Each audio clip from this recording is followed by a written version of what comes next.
Hello everyone, welcome to chalk and talk. इस video में हम डिस्कस करेंगे HPJBT टैट के मैथमेटिक्स सेक्शन के इम्पॉर्टेंट टॉपिक। इससे पहले हम बाकी सभी सब्जेक्ट्स के इम्पॉर्टेंट टॉपिक डिस्कस कर चुके हैं, वो आप मेरी JBT की प्लेलिस्ट में जाकर चेक कर सकते हैं।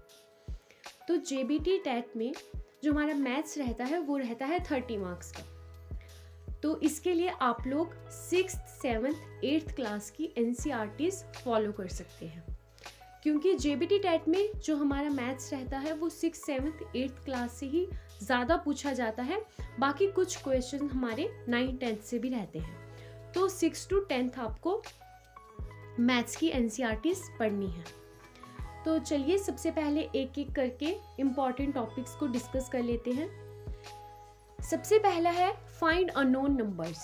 तो ये थोड़ा रीजनिंग जैसा इसमें आ जाता है। जैसे आपको रीजनिंग के क्वेश्चंस आते हैं, आपके पास कोई सीरीज दी होती है, बीच से कोई नंबर मिसिंग है, उसके बाद आगे चल के थोड़ा आगे चलकर और नंबर कोई मिसिंग है, तो आपसे पूछ लेंगे यहाँ कौन सा नंबर आएगा। तो उस तरह के जो भी क्वेश्चन रहते हैं वो आपको इसमें करने हैं, उनकी प्रैक्टिस करनी है। इसके बाद आता है हमारा नंबर सिस्टम। तो नंबर सिस्टम आपको बहुत ही अच्छे से क्लियर होना चाहिए। ये बेसिक है मैथ्स का। तो आपको Indian number system, international number system, बाकी हमारे जो 0 से स्टार्ट होती है नंबर सीरीज़, 1 से स्टार्ट होती है, उन्हें क्या कहते हैं, कौन से ऑड नंबर, कौन से इवन, प्राइम, जो भी है हमारा, तो नंबर सिस्टम को आपको इसके कंसेप्ट को अच्छे से क्लियर कर लेना है। इसके बाद बात करते हैं ऑड इवन नंबर्स की। तो आपको पता होना चाहिए कौन से ऑड नंबर होते हैं, कौन से इवन नंबर होते हैं। ये बहुत ही छोटी क्लासेस के टॉपिक है। इसके बाद में हमारा आता है रोमन नंबर्स। तो आपको पता होना चाहिए कि रोमन में 1 को कैसे लिखते हैं, 2 को, 3 को, 5 को, 10 को, 50 को। तो ये भी सिखाया जाता है जूनियर क्लासेस में। आप लोग इसे रिवाइज कर लीजिएगा। इसके बाद में आते हैं अपने प्राइम एंड कॉम्पोजिट नंबर, जिन्हें हम कहते हैं भाज्य और अभाज्य संख्याएं। तो आपको ये करना है। फिर आता है हमारा फाइंड वैल्यूज़। तो फाइंड वैल्यूज़ में आपको कैसे क्वेश्चंस आ जाते हैं, सिंपल हमारा जो प्लस, माइनस, डिवाइड, मल्टीप्लाई ये रहता है। बाकी इसमें आपको डेसिमल और फ्रैक्शन में भी करने के लिए दे दिया जाता है। फिर आते हैं सिंप्लीफिकेशन। तो आपको कोई क्वेश्चन दिया होगा, उसको सिंप्लीफाई करने के लिए कहा होगा, तो इन क्वेश्चंस की भी प्रैक्टिस कर लीजिएगा। फिर हमारा अगला आता है LCM and HCF। LCM and HCF आप छोटी क्लासेस से पढ़ते आए हैं। इसका कंसेप्ट भी अच्छे से क्लियर कर लेना बहुत ईजी है। आप लोगों को इन जितने भी टॉपिक हैं इनकी सिर्फ आपको प्रैक्टिस चाहिए। बाकी मुझे नहीं लगता कि आपको इसमें कोई डिफ़िकल्टी आएगी। अगर फिर भी आती है तो आप मल्टीपल रिवीजन करिए, मल्टीपल टाइम्स प्रैक्टिस कीजिए। इजीली आप बहुत अच्छा स्कोर कर लेंगे। और मैंने आपको बता दिया है 6th, 7th, 8th की NCERTs से यहाँ पे ज़्यादा पूछा जाता है। बाकी 9th, 10th की भी कर लीजिए। फिर आ जाते हैं अपने अगले टॉपिक पे, वो है डेसिमल, जिसे हम कहते हैं दशमलव। तो यहाँ से भी काफ़ी क्वेश्चंस पूछे जाते हैं और बहुत सिंपल क्वेश्चन रहते हैं। इसके बाद है रेशो, अनुपात। फिर आता है हमारा फैक्टर्स, जिन्हें हम कहते हैं गुणनखंड। उसके बाद है हमारा क्यूब रूट, घनमूल। तो घनमूल के क्वेश्चंस भी काफ़ी रहते हैं। फिर बात करते हैं मीन की, जिसे हम हिंदी में कहते हैं माध्य। तो माध्य से भी मतलब 1-2 क्वेश्चन रहता ही है हर बार यहाँ से, तो आपको ये भी कर लेना है। इसके बाद आता है हमारा प्रोबेबिलिटी, प्रायिकता, ये करना है। फिर आपको करना है रेसिप्रोकल्स, जिन्हें कहते हैं प्रतिलोम। तो आपको प्रतिलोम करना है। फिर आ जाता है हमारा डिस्टेंस, गति, स्पीड, जिसे हम कहते हैं गति। फिर आता है हमारा डिस्टेंस, जिसे हम कहते हैं दूरी।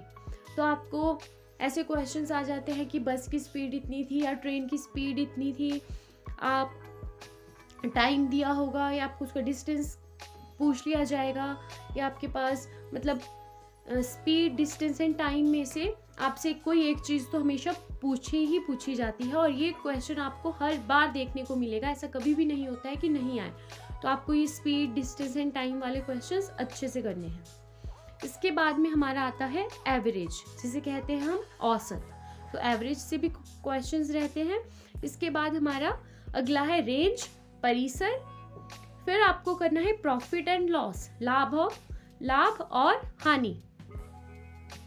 फिर हमारा आ जाता है ट्रायंगल, जिसे हम कहते हैं त्रिभुज। तो त्रिभुज के जो छोटी क्लासेस में त्रिभुज से रिलेटेड जितने भी क्वेश्चंस रहते हैं उनको प्रैक्टिस कीजिए। इसके जो आगे टाइप्स होते हैं उनको करिए, पता होना चाहिए ये किस टाइप का ट्रायंगल है।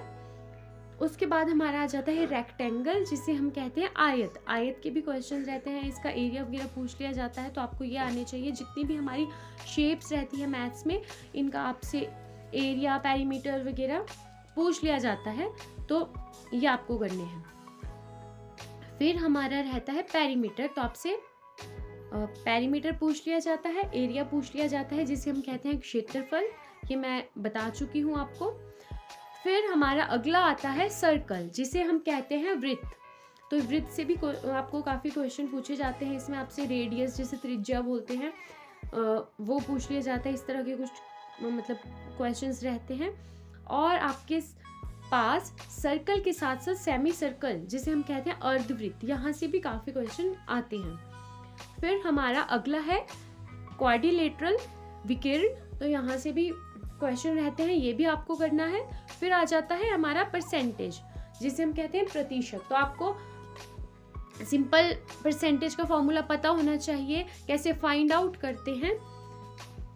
नेक्स्ट है हमारा अलजेब्रा। तो अलजेब्रा से भी बेसिक क्वेश्चंस रहते हैं, पूछे जाते हैं, तो आपको ये प्रैक्टिस करना है। छोटी क्लासेस में आपको देखने को मिलता है, ये आई थिंक 8th में भी है।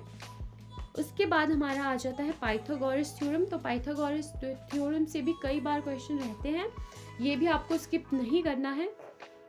इसके बाद हमारा आता है ट्रिग्नोमेट्री। तो ट्रिग्नोमेट्री से आपके पास रेयर क्वेश्चन रहते हैं, काफ़ी क्वेश्चन नहीं रहते हैं, बहुत कम क्वेश्चंस रहते हैं, और ये आपको मिलेगा आई थिंक 10th क्लास के NCERT में, तो आप लोग वहाँ से कर सकते हैं। इसके बाद हमारा आता है सिंपल इंटरेस्ट, साधारण ब्याज। तो साधारण ब्याज बहुत इजी है, आप इनके फॉर्मूला कीजिए, आपको फाइंड आउट करना आ जाएगा, प्रैक्टिस करिए इन्हें। उसके बाद में हमारा, जैसे हमने प्रॉफिट लॉस किया, परसेंटेज किया, अब आपको करना है प्रॉफिट परसेंटेज। ये भी आपको निकालना आना चाहिए, फाइंड आउट करना आना चाहिए। इसके बाद में हमारा आता है एंगल्स एंड टाइप्स। आपको पता होना चाहिए कौन कौन से टाइप के एंगल होते हैं, क्या मतलब एंगल होता क्या है, कोण और उसके प्रकार। आई होप आप लोगों को ये वीडियो इन्फॉर्मेटिव लगी। अगर वीडियो इन्फॉर्मेटिव लगी तो मेरे चैनल को लाइक, शेयर एंड सब्सक्राइब करना ना भूलें। Thank you.